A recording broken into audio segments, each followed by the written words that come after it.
Story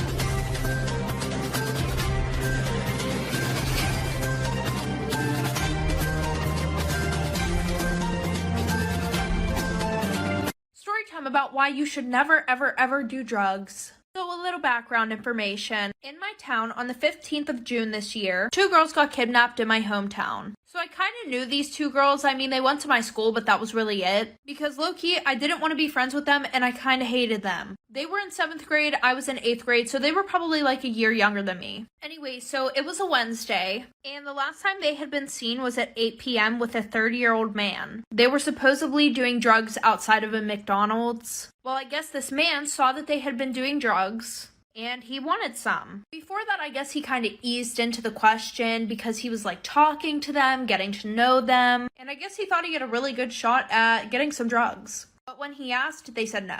So then he asked a few more times and they finally gave them to him, but whenever they got closer, he grabbed both of them, put him in his van, and drove off. And he hid them in his house. Like for part 2. Part 2 of why you should never, ever, ever do drugs. So like I said, he asked for them again, and finally the girls decided to give him some. But when they got closer, he grabbed both of them and shoved them in his van, drove off.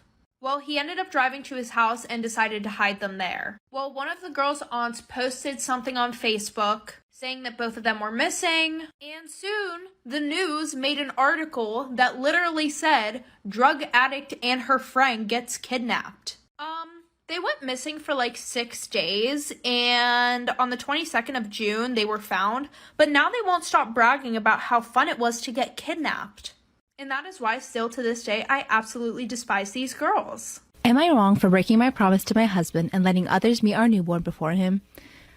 This is already giving me red flag vibes. This is giving me manipulator vibes, but let's keep going. I, 25 female, moved away from my hometown to my husband's hometown, male 32, after we got married. The main reason is because he suffers from a medical chronic condition and needs to be near his family.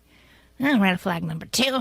I was pregnant with our first baby and was nearing my due date when my husband had to travel out of town for 2 weeks. Because of this, he couldn't be with me in the delivery room, which wasn't expected. I wanted to ask my mom to come with me, but he assured me that his family is there to help and I shouldn't be worried. Red flag number 3. He then made me promise that I don't let anyone see our son for the first time in person before him, besides his stepmom who was supposed to be there for me, and I agreed. Oh my god, what red flag are we on? I lost count. His stepmom was with me when I went into labor, but she stayed away since she is the type that doesn't get too involved and keeps her distance. She's also the I don't do diapers type, meaning she doesn't offer help with the baby and I shouldn't be expecting it. She dropped me and my son off at home and asked that I only call if there's an emergency. I felt helpless. I asked my neighbor for a few favors but needed real help with the baby, so I called my mom and asked if she could come help me with the baby. She drove 4 hours to come stay with me. She helped out tremendously and I'm so grateful for that. My husband stayed away for a few more days, then came home. Once he saw my mom, he got so upset, repeatedly saying I broke the promise that I made to him by not letting others meet our son before him. I tried to explain that I needed the help and he brought up his stepmom, but I replied that she dropped me off and left. That's it. He said it wasn't about mom since it could have been anybody else, but it was about me disrespecting his wishes and breaking the promise I made. Oh, what the? Let me zoom in for this shit. He reminded me that he's also the parent and he gets his say too. At this point I said he was overreacting, but he replied that I forever tainted the memory of his son's birth and broke his trust and proved to him that my word is worth shit now. What red flag were we on? Someone remind me? Mom tried to give us space, but I said she did nothing wrong. She came to help after his stepmom left, so I can't be blamed for asking for help. He told me to stop giving him excuses and admit I wronged him with what I did, and then started avoiding me and just kept focusing his attention on our son. He keeps acting cold towards me, calling me a selfish promise breaker and expecting me to make it up to him. He wanted an apology, but I haven't given him that yet. So, am I wrong here? Holy shit. The only answer to this is divorce. Nothing else. Run away. This is not the man for you. No one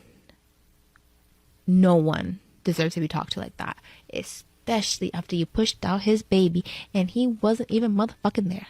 I'm a stay-at-home mom and my husband works full-time. We have 3 kids and one of them is 2 years old. My husband helps a lot with the kids. He's a committed dad but is absolutely against babysitters due to an awful incident with a babysitter that was the reason his younger male cousin James got disabled years ago. I don't go out much since I have to take the kids with me and not every place is suitable for kids. We received an invitation from our brothers, who's been my husband's best friend since college, wedding, which we later discovered was child-free.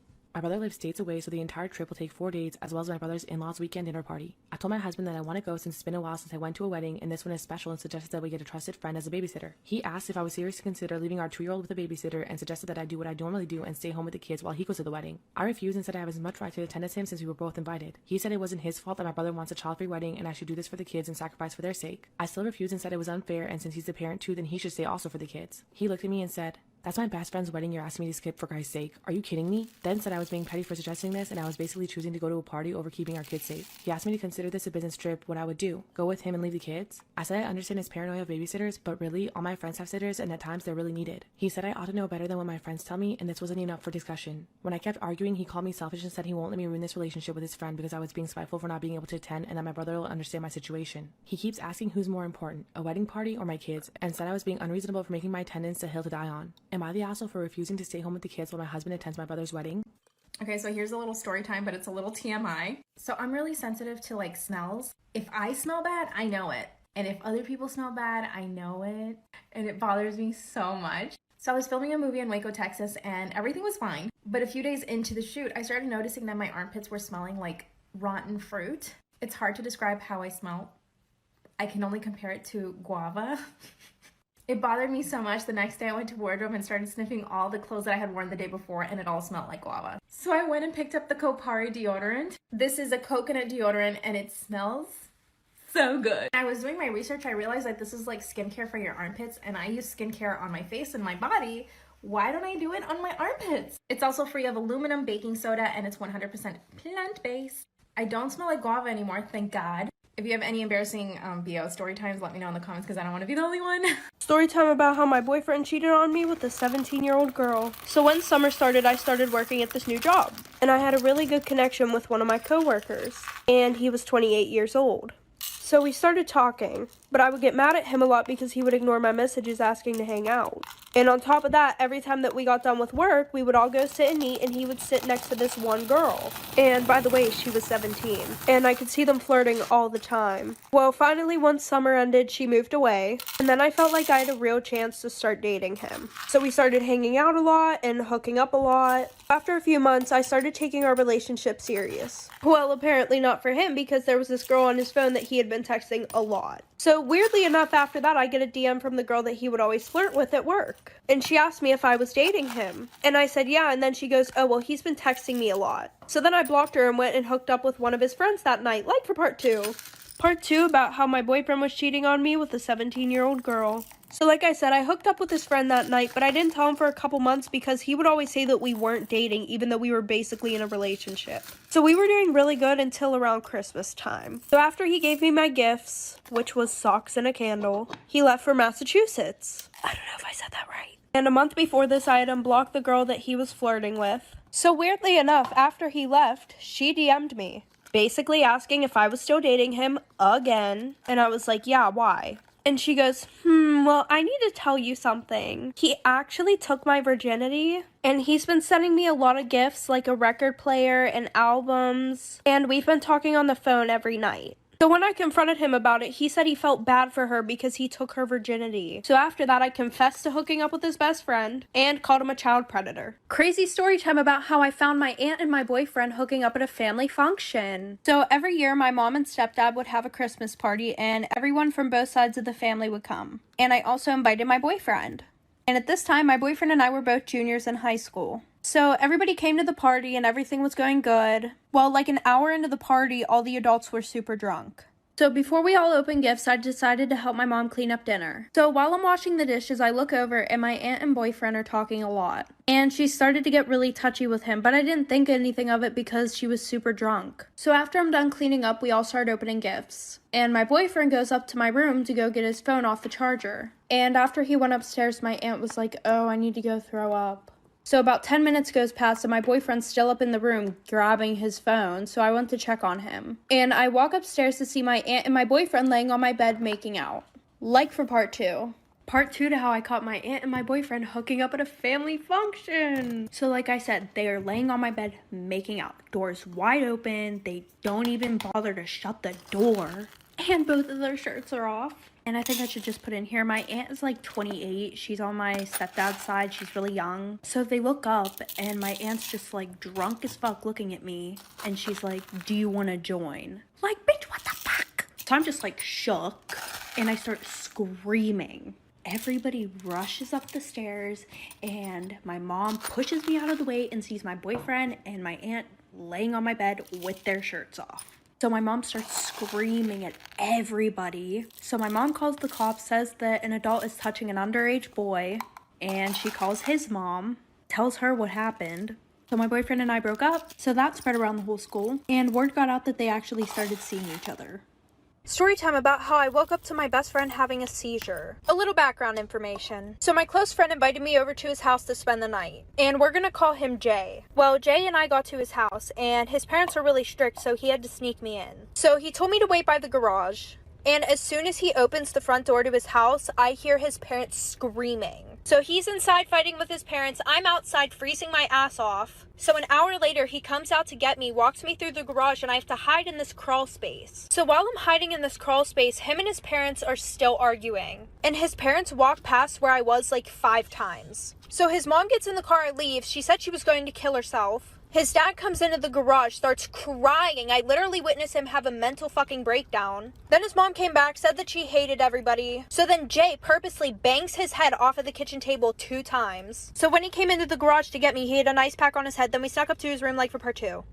Part 2. So like I said, he rushes me up to his room because his dad was in the basement and his mom left again, threatening to kill herself again. And while we're upstairs, he starts taking dabs. And we're up for a little bit and then we go to sleep. So at like 8 in the morning, we both wake up. He's on his phone, I'm on my phone. We're not facing each other. And then all of a sudden, I feel the bed start to shake like a lot. So I turn over and this kid is having a full-blown fucking seizure. Like he's foaming at the mouth. His eyes are literally rolling in the back of his fucking head. So I get up and roll him over onto his side because I didn't want him to start choking. And I'm fucking freaking out and don't know what to do because I wasn't even supposed to be there in the first place. And he's like making all these types of noises. So I go and I run down the hallway. I try to find his parents' room. And I open the door and have to wake them up dead out of their sleep. And I was like, your son's having a seizure. So his mom runs over to the room. And his dad's like, well, who the fuck are you? And why the fuck are you in my house? And I was like, your son told me that I could stay the night last night. Oh, like for part 3. Part 3. So like I said, his dad's like interrogating me right now. So they call an ambulance. His son leaves in the ambulance. They didn't go with him. And his dad's like, you're never allowed in this fucking house again. And then he asked me, did he take anything last night? And I'm like, he did dabs, but like, I didn't do anything because I don't do that stuff. So he goes over to where all of his dab stuff is and starts throwing the glass pieces in the garbage, making sure that he fucking breaks them all. And his mom comes over to me to comfort me because I'm literally like fucking crying because this kid almost died right next to me. And she's like, it's okay, sweetie, like this happens to him a lot. But I felt so uncomfortable because he was like making it seem like it was my fault. So I hurry up and call my mom, and my mom doesn't get there till like 30 minutes because their house is a little bit further away. And for all of you wondering what happened to him, I don't know because this happened this morning. Part 2. And I was able to get into his phone because he showed my fingerprint from when we were best friends. So I unblocked myself on all social medias, and there was an ottoman pushed against the couch, so while he was sleeping, I was able to go lay next to him. So while I was laying next to him, I took a few pictures of us, and I saved them in his camera roll, and I also sent one to his girlfriend, and it was about 1 in the morning. Well, she opened it right away, and then she started going off and would not stop calling his phone. So after that, I turned his phone off. So he started to wake up, and then we started drinking more, and then we started fooling around. And while we were doing the nasty, I took a video, but he didn't see it because the phone was in front of me. And I had his girlfriend on Snapchat. So what did I do? I sent the motherfucking video to her. So the next day, obviously, he found out what happened. So then he came over to my house to talk to me. And I told him how I was upset that she was keeping him from me. So he broke up with her and started dating me. Story time about how my boyfriend was cheating on me with my stepsister. So a little background information, my mom remarried whenever I was in 8th grade, and my stepdad had 2 daughters, one which was my age and we got along really well. Well, before my sisters and I went back to school, my mom wanted to go on a camping trip with everyone, and my boyfriend was coming because he was really close with my family. So while my stepsister and I are packing up, she starts acting really weird, and we're gonna call my boyfriend Kevin. She was like, oh, is Kevin still coming with us? And I was like, yeah. And then she goes, oh, are you and Kevin still together? And I'm like, we were never broken up. Like, the fuck? Like I said, she was just being super fucking weird. But anyways, we all get in the car, we drive up there, and her and Kevin start being super weird around each other. Like, they were being too touchy. Anytime that I wanted to go do something with Kevin, she would say, oh, Kevin, you can come do this instead. Well, that night, Kevin and I are sleeping in our tent. At least I thought he was. And I wake up to some loud noises in the other tent, like for part 2. Story time about how I tried to get my boyfriend back for cheating on me, but I ended up with an STD instead. So a little background information. I was dating this guy for about 7 months whenever I was in high school. And I would always hang out with him, his guy friends, and their girlfriends. Well, the one night we were hanging out at my house and he kept checking my phone. And he said it was because he was waiting for his mom to text my phone. So then he had to go to the bathroom and he asked to take my phone with him. And I said no because that's weird as fuck. So while he's in the bathroom, I get a text from a random number. And it's a bunch of videos that my boyfriend took of him doing the nasty with other girls. And there were like 15 videos, all different girls. So by this time he's been in the bathroom for like 15 minutes. So I go to confront him while he's in the bathroom, like I do not care at this point. And he's gone. My bathroom window is wide open. My curtains are broken. So then I start to text all of his best friends. Like for part 2. Part 2. So it turns out the person who sent it to me was one of the girls in my friend group. So at that point, every single person in that friend group was dead to me and I needed to get every single one of them back. So like I said, I started texting all my ex's best friends and I asked every single one of them if they wanted to hook up. 4 of them said yes, the other 3 just blocked me. And the 4 who said yes all had girlfriends in our friend group. Well, the girls in my friend group had no idea, so they invited me to their party. And at that party, it was my mission to do the dirty with every single one of those guys. Well, there was this bathroom in the basement, which nobody knew about except the girl whose house it was. So one after the other, I did the dirty with every single one of them in that bathroom. And I made sure to snap a picture or take a video, so that way I could send it to my boyfriend. I know, I'm crazy, get over it. Well, in the morning, my ex's closest best friend came over. Well, I did the dirty with him too, because my ex hated him being around me, because he was known for screwing other people's girlfriends. Okay, there's gonna be a part 3. Story time about how my husband's mistress tried to mace me and kidnap me. Disclaimer, this is not my story time. Husband and I have been married for 4 months. So yeah, not very long. We dated for 2 years and everything was pretty much okay. At the beginning of the relationship, I had my doubts about him. I earn a lot more money than he does and he's always resented me for that. He makes comments and jokes about how I'm the one that brings the bacon home. Finally, I told him that he needed to stop doing that, especially in front of our friends and family. But other than that, we've had a really great relationship. I never thought that he was capable of ever cheating on me. We finally got married back in 2017. The wedding was so special and our families were there. Our honeymoon was amazing and when we got back home, we both decided that we wanted to buy a house together. Or mostly like I decided to buy a house and he would give me some money. Obviously this didn't bother me because I knew it was our forever home, so I didn't mind paying for it and having him help me with the rest. After we settled into our new home, my husband decided that he wanted to get a better paying job. Obviously this made me really happy because it would give him more confidence if he was earning more money. He decided to switch to financing and he started working on Wall Street. 2 months after getting married, he started earning way more money than I did. This made him so happy. But he quickly started to change. He only bought expensive designer stuff. One thing I did notice was that he never invited me to go to his office. So like the good wife I am, I decided to surprise him at his office with lunch. And when I got there, I was greeted by his assistant. I didn't get worried because I didn't find her very attractive. She looked very plain Jane and homely. But when I finally saw my husband, I asked him why he didn't tell me that he finally got his assistant. He told me that he just forgot and he didn't think it was important. So I let it go. But I noticed that his assistant was trying to be overly nice to me. And she was also asking me a lot of questions about my husband. But like I said, I didn't feel insecure at all just because I didn't think she was very attractive. At the end of the year, my husband and I are invited to the Christmas party. Of course, his assistant is there, and she proceeds to get drunk and start telling me things like how I was so lucky to be married to my husband and how I should be more grateful to him. Obviously, I took offense. I went straight to my husband and told him what his assistant said to me. That's when my husband laughed it off and said that I was reading into it. 2 seconds later, he's in his office with her yelling at her. Part 2 is up. That's when I catch my husband yelling at his assistant. All I could make out was that he was telling her to keep her mouth shut when she was around me. Obviously, these were all red flags. I decided not to say anything for the rest of the night, but his assistant kept drinking the entire night. That's when my husband pulled her aside and told her to go home. She started crying and she tried to hold his hand. And that's when I knew it. They were having an affair. Mind you, I didn't suspect anything. I just thought she wasn't very pretty. She was very plain Jane. I didn't think that my husband would ever find her attractive. After she left the party, I decided to pull my husband aside and ask him what was going on. I asked him if he was having an affair with her, and he told me the truth. He said yes. Obviously, this was really heartbreaking. We hadn't been married long. That's when he told me that he wanted independence from me because I was the one that paid for everything, and that he wanted to feel like a man, and that because I earned more money and paid for everything, he felt less of a man. Wow, great excuse. He promised to break things off because he had no feelings for her and that he actually felt bad for using her because she was falling in love with him. I told him that he needed to fire her right away. The following day, he fired her. But she shows up at our doorstep. But of course, my husband wasn't home. As soon as I open the door and see that it's her, she pulls out pepper spray and sprays me in the face. I fall to the floor and she grabs me by my ankles and drags me to her car. She was like scary strong. She opened up her trunk door and actually tried to pull me inside, but she couldn't lift me. Luckily, one of my neighbors was there and started yelling at her to leave me alone. That's when she got in her car and drove off. The police pulled her over 2 miles away. In her car, she had a shovel and an axe. She told the cops that she was planning on aliving me so that she could stay with my stupid husband. She went to jail and my husband and I are still together. Should I get a divorce? Am I the asshole for not allowing my ex-husband's girlfriend to wear my wedding dress? I, 35 female, have been divorced from my 41 male husband for 3 years. We have 1 son together. My ex, we will call him K, started dating another woman. We will call her G. K and I have a great relationship with each other. We still love each other as friends. K started dating G about 10 months ago. G and I have become really great friends and enjoy being around each other. Everything seemed to be going great until the other day. G and K have started talking about marriage. I know K is really hesitant, but G really wants to get married and have children of her own. I guess G saw some old pictures of me in my wedding dress and has been raving about how pretty my dress is. The other day we had coffee together, and G brought up getting married soon. I told her how happy I was for her. Things changed though when she asked if she could wear my wedding dress. I was really shocked she even asked. I immediately told her that I was flattered, but no.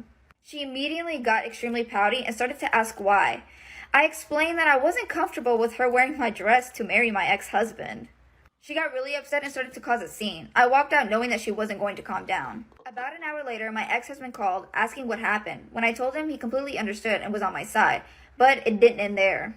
G has been having her friends and family call me at my work, calling me an asshole for not sharing.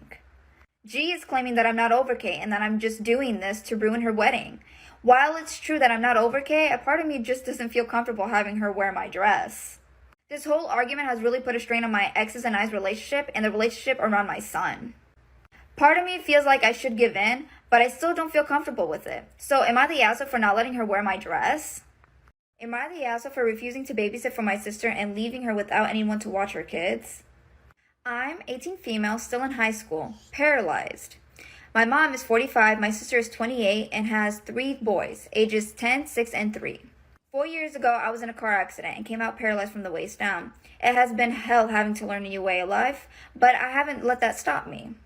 I'm going to be going to college out of state next year and graduating in the top 10% in my school if things continue as they are. The one major thing that is a complete bummer out of all of this, other than the obvious, is that my mom thinks I'm a free babysitter for whenever one of my older brothers or sister needs one. She never consults me on these things and expects me to drop my plans at the drop of a hat. This past Monday, I told my parents about a Christmas movie extravaganza sleepover my friend has been planning. It's going to be 3 girls and we're planning on making brownies, cookies, watching really cheesy Christmas-themed romantic movies, and just girl stuff. It was on a Saturday, and my parents said they had no problem with it. Yesterday arrived, and I'm just about to roll out when my mom comes and says my sister's on her way with her 3 boys. Apparently, she asked if I could babysit the other day, and she said yes. Didn't even bother telling me about it. I said hell no because I already have plans. We fought, and my mom ended up storming off because this is the one time I wasn't backing down. I took the time and left, turning my phone off when I got into my friend's car. Today when I got home, I got called an immature asshole basically. My sister was left without anyone to watch the kids during her husband's work Christmas party. I went back on my word that I didn't make. Mom told me that I should be grateful that she gives me something to look forward to. Babysitting because I have no real social life being paralyzed. I just went up to my room and cried. But now I'm wondering, am I the asshole like they say I am because I refused to babysit and left my sister in the lurch? This story time is how I caught my uncle filling on my cousin, in other terms, his daughter. So when I was 11, my cousin was throwing a party, then afterwards a sleepover. By the way, we're calling her Adrian, and she was turning 13.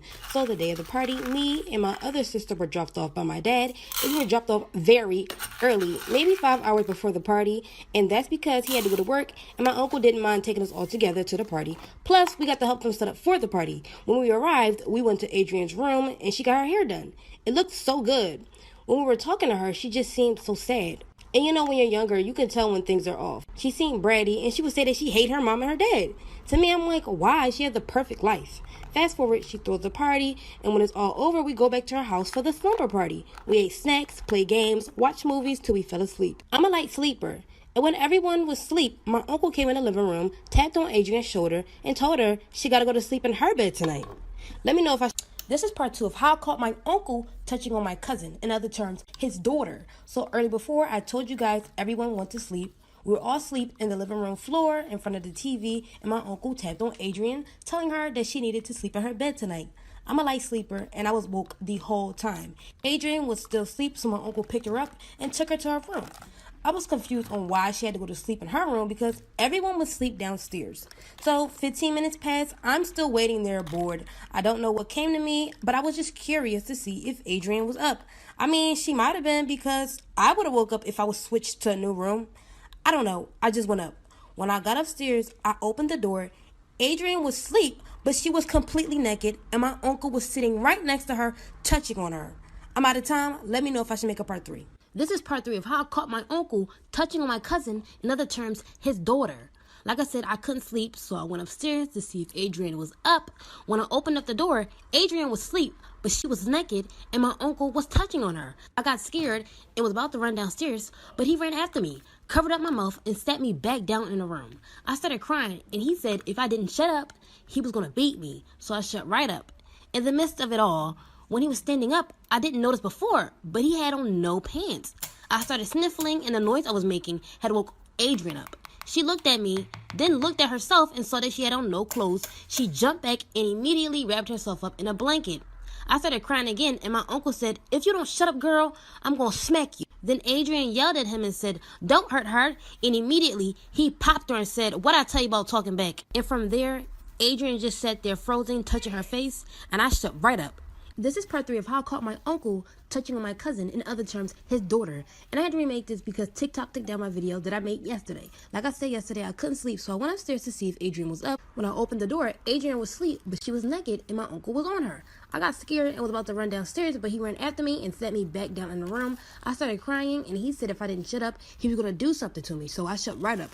In the midst of it all, he was standing up, and I didn't notice before, but he had on no pants. I started sniffling, and the noise I was making had woke Adrian up. She looked at me and looked and saw that she had on no clothes. She jumped back and wrapped herself up in a blanket. I started crying again, and my uncle said if I don't shut up, he was going to do something bad to me. And Adrian yelled and said, don't touch her. And immediately, my uncle popped her and said, what I tell you about talking back? And from there, Adrian just sat there frozen, touching her face, and I shut right up. It gets bad after this. Let me know if you guys want a part 4. This is part 4. I caught my uncle touching my cousin, in other terms, his daughter.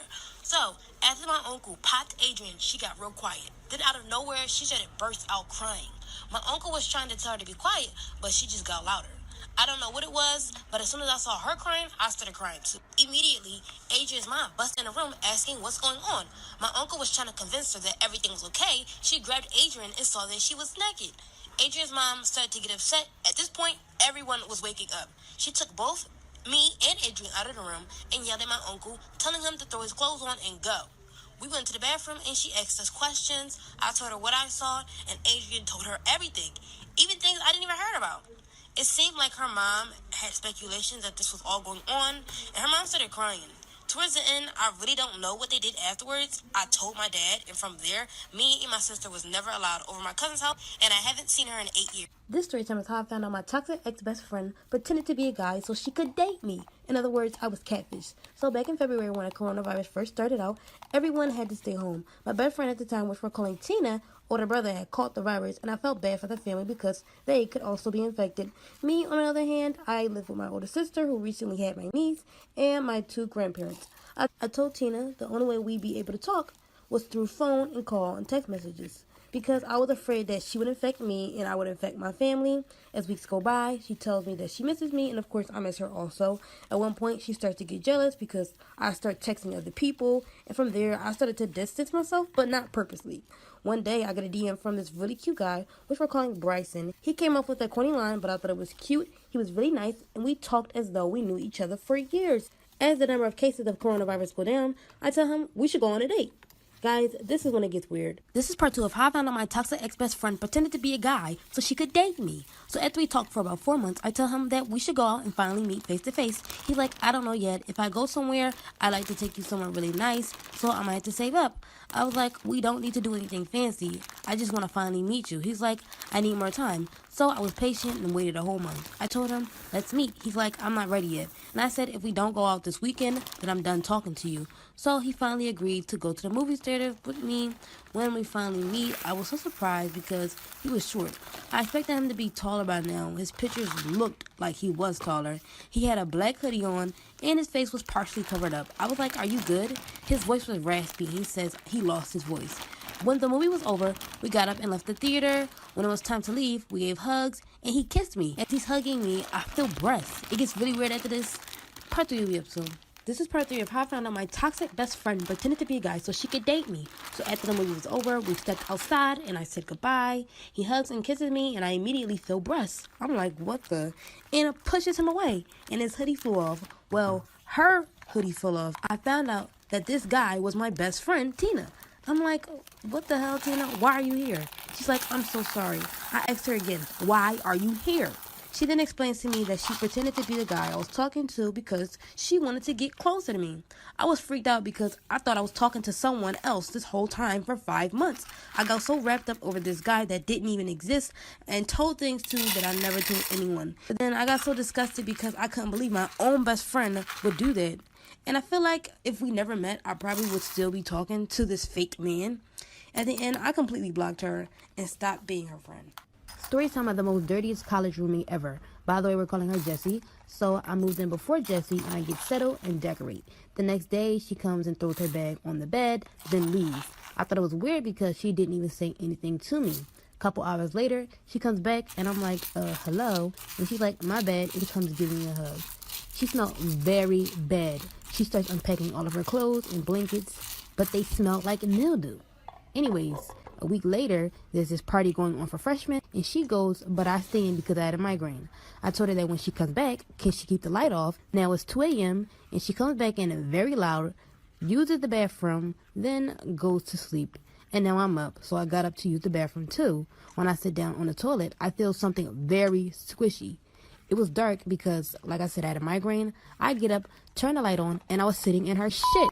This story time is about how my boyfriend exposed my nudes to everyone at school. By the way, we're calling him Keith. So I've been with my boyfriend Keith for 4 months. He seemed pretty cool and chill and very outgoing. He played basketball and was very popular in school. So when he started talking to me, I felt very special. But as time went by, he wasn't the guy who I thought he was. He was pretty self-entitled, cocky, and it got annoying. He expected everything to be handed to him. Anyway, throughout the relationship, he'd always ask for nudes, but I always tell him no because I'm not that type of girl to send any guy nudes. He'd always get mad at me and say couples are supposed to do that type of stuff, but I didn't give in. I'd always take pictures of myself because I liked my body, but I would never send them to anyone.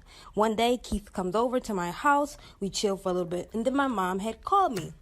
And then when I had came back, I saw him on my phone. When I snatched my phone from him, he sent the pictures that I took of myself and sent them to his phone. It get really reckless after this. This is part 2 of how my boyfriend exposed my nudes to everyone in school. So after Keith snuck into my phone and sent my nudes to himself, I got mad at him and told him to delete them. He tries to justify why he should keep them, but I say no because they were private. So then he shows me he's deleting them. After that, I kicked him out of my house for invading my privacy. Next day, I get ready for school. I text my boyfriend good morning as usual, but he didn't respond, which I thought was weird. When I get to school, everyone is staring at me. One of the basketball players at my school came up to me and said, "You're wild." I was like, what? When I get to class, one of the girls sitting in front of the class said, "Girl, you're bold," and I'm still confused. When I sat down at my seat and I opened up my phone, I went through Snapchat, watching everyone's stories, and I saw my nudes on one of Keith's friend's story. After this, it gets terrible.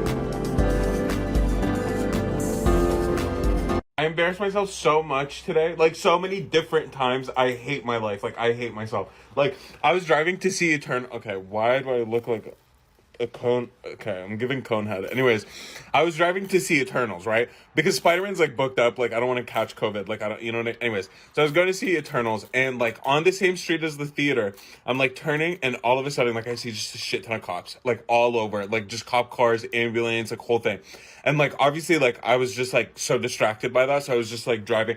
You know, I was driving safely. You know, don't worry, I was driving, but like you know, I was kind of staring, and I completely forgot what was fucking playing, right? And like.